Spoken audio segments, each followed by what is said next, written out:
Mexican records got the lights down low. Souldisco where the groovy people go. Hit play, let the music flow. Old school beats with a modern glow.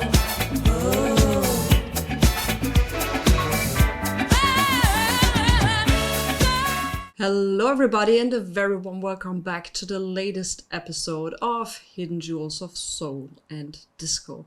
I do hope you're doing absolutely fantastic. In this week's episode we are featuring the absolutely tremendously great Sam Dees.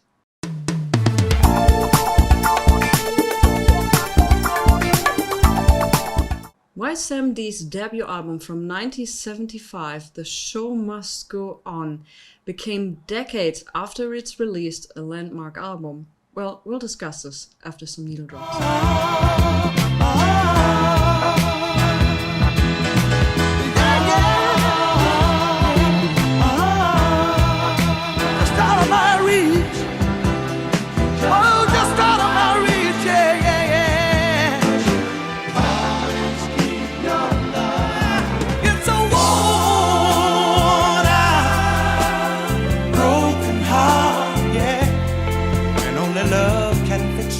Sam Dees was born in 1945 in Birmingham, Alabama, and he had 12 brothers and sisters.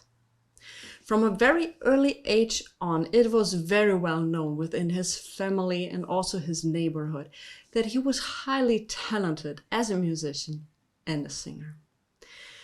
When he was 9 years old, he formed his first group, the Bossa Novians. And during the beginning up to the late 60s, he won countless singing contests and also traveled America. In 1968, he recorded his first single for the SSS International label, and this single was called I Need You Girl and Lonely for You Baby. This led to another or new contract with Lolo Records, where he recorded a song which was originally meant for Percy Sledge, and this one was called It's All Wrong. Lance Sachs at Chess Records heard from the young Sam and got him the opportunity to self-produce 2 tracks on Chess Records. And one of these tracks were Can You Be a One-Man Woman and Put You Back in Your Place on the B-side. Lance Sachs became a giant in the music business and also becoming the vice president of Atlantic Records. And in my humble opinion, this connection brought Sam to Atlantic. And Atlantic offered him the opportunity to release a complete album. And that's what he did. And the result was in 1975, The Show Must Go On. And here it is in all of its 70s glory. I do believe that Atlantic had high hopes for Sam because having the combination of a singer who is also able to write fantastic songs, who can produce his own material, is a kind of jackpot. And all songs on this album are at least written or co-written by Sam. Unfortunately, this album didn't do so much. In my opinion, the timing wasn't right. In 1975, the disco roller coaster was just starting and people were more into an orchestrated, Barry White kind of sound, having drum beats, drum breaks to be played by the DJs in the clubs. And this album is through and through a soul album from the beginning to the end, and an absolutely astonishing soul record. So this album didn't produce so much fuss, and Atlantic decided to part ways with Sam.